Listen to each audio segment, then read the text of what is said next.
B James നമുക്കൊപ്പം ചേരുകയാണ്. B James, good morning. Good morning. Good morning B James. യഥാർത്ഥത്തിൽ ഇസ്രയേലിനെ ഒഴിവാക്കി ഈ അമേരിക്കൻ പ്രസിഡന്റ് തന്നെ നേരിട്ടിറങ്ങി ഒരു നയതന്ത്രം തുടങ്ങാൻ പോകണല്ലോ ഇന്ന്. ഈ ട്രംപിന്റെ വഴികൾ വളരെ വ്യത്യസ്തമാണ്. ഒരുപക്ഷെ ഇത് കേൾക്കുമ്പോൾ ഒരുപക്ഷെ നമുക്ക് ചിരി വരും. പക്ഷേ ട്രംപ് മറ്റേ സാധാരണ നയതന്ത്ര തലത്തിൽ പാലിക്കേണ്ട കാര്യങ്ങളും മാനദണ്ഡങ്ങളും ഒക്കെ ലംഘിച്ചുകൊണ്ടാണ് ട്രംപിന്റെ നീക്കം. പക്ഷെ ചിലയിടത്തൊക്കെ ട്രംപ് വിജയിക്കുകയും ചെയ്യും. ഇപ്പോൾ തന്നെ ഇന്ത്യ പാകിസ്ഥാൻ യുദ്ധം തുടങ്ങി, എല്ലാത്തിനും പുള്ളി അവകാശവാദം ഉന്നയിക്കുന്നുണ്ട്. ഇപ്പോൾ ട്രംപ് വന്നിറങ്ങുന്നത് സൗദി അറേബ്യയിലെ റിയാദിലാണ്. അടുത്ത 3-4 ദിവസം ഇവിടെയുണ്ട്. അതിനിടയ്ക്ക് ട്രംപ് ഒരു വാഗ്ദാനം വെച്ചിട്ടുണ്ട്. ഉക്രൈൻ്റെ പ്രസിഡന്റ് വ്ളാഡിമിർ സെലൻസ്കിയും റഷ്യൻ പ്രസിഡന്റ് വ്ളാഡിമിർ പുടിനും നേരിട്ട് ചർച്ച നടത്താമെന്നാണ് പറഞ്ഞത്. അപ്പോൾ ട്രംപ് കയറി പറഞ്ഞിരിക്കുന്നത് ഞാൻ അടുത്ത രാജ്യത്ത് ഞാനുണ്ട്, ഞാൻ വരാം എന്നുവെച്ചാൽ ഇത് നയതന്ത്ര തലത്തിൽ ഒരിക്കലും പറഞ്ഞിട്ടുള്ള കാര്യമല്ല. കാരണം രണ്ട് രാജ്യങ്ങൾ തമ്മിൽ വേറൊരു രാജ്യത്ത് ഇസ്താംബുളിൽ തുർക്കിയുടെ തലസ്ഥാനത്ത് വെച്ച് കണ്ടുമുട്ടുകയാണ്. അപ്പോൾ ആ സമയത്താണ് ഈ തരത്തിൽ ഒരു വാഗ്ദാനം ഇപ്പോൾ ട്രംപ് പറഞ്ഞിരിക്കുന്നത്. എന്തായാലും സൗദിയിലേക്കുള്ള വരവ് എസ്കെയും ചോദിച്ച പോലെ അത്ര ചെറിയ വരവല്ല. ഇസ്രായേലിലേക്ക് പോവേണ്ട, അത് ഏറ്റവും അടുത്ത സഖ്യരാഷ്ട്രമായിട്ട് അറിയപ്പെടുന്ന ഇസ്രായേലാണ്. ഇസ്രായേലിലേക്ക് പോകാതെ ഇസ്രായേലുമായിട്ട് ഇത്ര അതൃപ്തിയിലാണ്. കാരണം യുദ്ധം നിർത്താൻ പറഞ്ഞ് ഇസ്രായേൽ നിർത്തിയില്ല എന്നുള്ള പരാതി ട്രംപിനുണ്ട്. ട്രംപ് പോകുന്നത് സൗദി അറേബ്യയിലേക്കാണ്. ഇന്ന് ട്രംപ് അവിടുത്തെ കിരീടാവകാശി മുഹമ്മദ് ബിൻ സൽമാനുമായി കൂടിക്കാഴ്ച, വളരെ തന്ത്രപ്രധാനമായി കൂടിക്കാഴ്ച നടത്തുന്നുണ്ട്. എന്ന് മാത്രമല്ല ഖത്തറിലെയും അതുപോലെ തന്നെ UAE-യിലെയും പ്രമുഖരായിട്ടുള്ള ഭരണ നേതാക്കൾ അവിടെ വരുന്നുണ്ട്.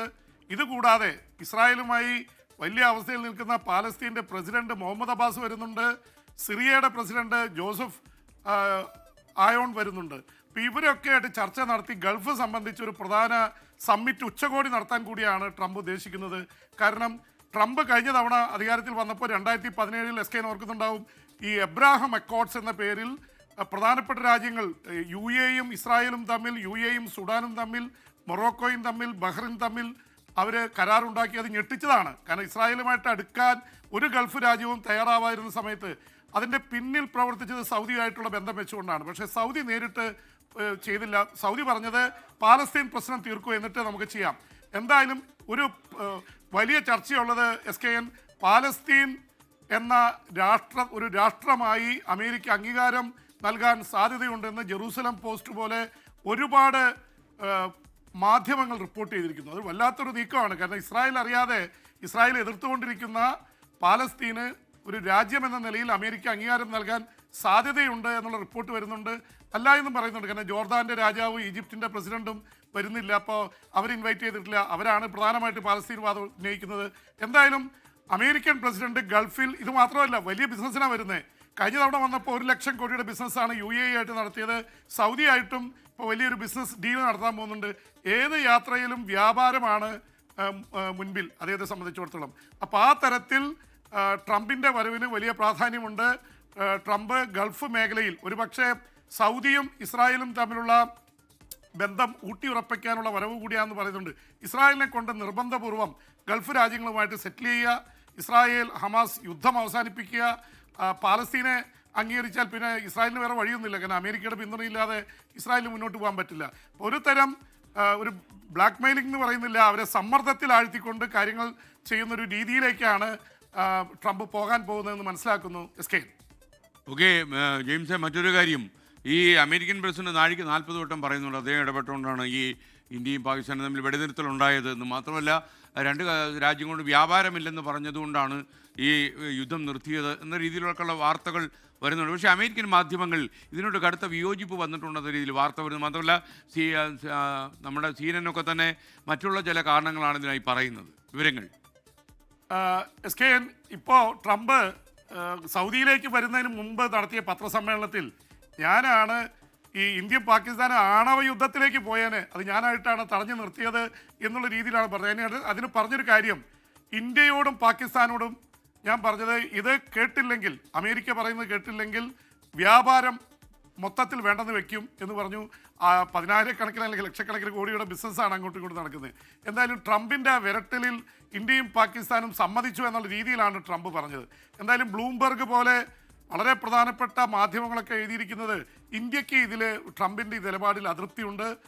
ഒരുപക്ഷെ ഇവിടുത്തെ പ്രമുഖ ടെലിവിഷൻ ചാനലുകളിൽ ഇത് സംബന്ധിച്ച് ട്രംപ് അല്ല ഇവിടെ കാര്യങ്ങൾ തീരുമാനിക്കും, ഇന്ത്യൻ പ്രധാനമന്ത്രിയും വിദേശകാര്യ സെക്രട്ടറിയുമാണ് എന്നുള്ള തരത്തിൽ റിപ്പോർട്ടുകൾ വന്നതിൻ്റെ കാര്യങ്ങൾ വരെ അമേരിക്കൻ മാധ്യമങ്ങൾ ചൂണ്ടിക്കാണിക്കുന്നുണ്ട്. ഒരുപക്ഷെ അർണാബ് ഗോസ്വാമിയൊക്കെ ഇതേക്കുറിച്ച് പറഞ്ഞ കാര്യങ്ങളൊക്കെ അമേരിക്കൻ മാധ്യമങ്ങൾ എടുത്ത് ചൂണ്ടിക്കാണിച്ചിരിക്കുന്നു. അപ്പോൾ വ്യാപാരം മുഖ്യ അജണ്ടയാക്കി മധ്യസ്ഥ വഹിച്ചു എന്ന അമേരിക്കയുടെ വാദത്തെ CNN പോലുള്ളവർ ഇത് ചെയ്യുന്നുണ്ട്. എന്ന് മാത്രമല്ല ഇന്ത്യയും പാകിസ്ഥാനും തമ്മിൽ നേരിട്ട് ചർച്ച നടത്തി തീർന്ന സംഭവത്തിൽ അമേരിക്ക കയറി ഈ അവകാശവാദം ഉന്നയിക്കുന്നത് അല്ലെങ്കിൽ ട്രംപ് കയറി ഉന്നയിക്കുന്നത് ശരിയല്ല എന്ന തരത്തിലും അമേരിക്കൻ മാധ്യമങ്ങൾ റിപ്പോർട്ട് ചെയ്തിട്ടുണ്ട്. ഒരുപക്ഷെ ഡോക്ടർ ശശി തരൂരിനെ പോലുള്ള അന്താരാഷ്ട്ര തലത്തിലെ ഡിപ്ലോമാറ്റുകൾ പറയുന്നത് അവർ കൺസ്ട്രക്റ്റീവായിട്ട് സൃഷ്ടിപരമായി അമേരിക്ക പങ്കുവഹിച്ചു, പക്ഷേ മീഡിയേറ്റ് ചെയ്തു, മധ്യസ്ഥ വഹിച്ചു എന്ന് പറയുന്നത് ഒരു തരത്തിലും ശരിയല്ല. അത് ട്രംപിനെ സംബന്ധിച്ചിടത്തോളം ട്രംപ് എടുത്തു ചാടി ചെയ്തൊരു ഇതാണ്. അത് ഒരു തരത്തിൽ അംഗീകരിക്കാനാവില്ല എന്ന് അന്താരാഷ്ട്ര തലത്തിൽ പറയും. കാരണം നയതന്ത്ര മര്യാദകൾക്കപ്പുറമാണത്. ട്രംപ് അങ്ങനെ അവകാശപ്പെടാൻ പാടില്ല. എന്ന് മാത്രമല്ല SKN 1972 SKN ഓർക്കുന്നുണ്ടാവും, 71 യുദ്ധം കഴിഞ്ഞതിന് ശേഷം 72 സിംലയിൽ വെച്ച് ഇന്ത്യയുടെ പ്രധാനമന്ത്രിയായിരുന്ന ഇന്ദിരാഗാന്ധിയും പാകിസ്ഥാൻ പ്രധാനമന്ത്രി സുൽഫിക്കർ അലി ഭൂട്ടോയും തമ്മിൽ നടന്ന ചർച്ചയിലുണ്ടായിരുന്നത് എന്ത് പ്രശ്നങ്ങളുണ്ടായാലും ബൈലാറ്ററൽ ചർച്ച, അതൊരു എഴുതി വച്ചിരിക്കുന്ന ഒരു എഗ്രിമെൻ്റാണ്.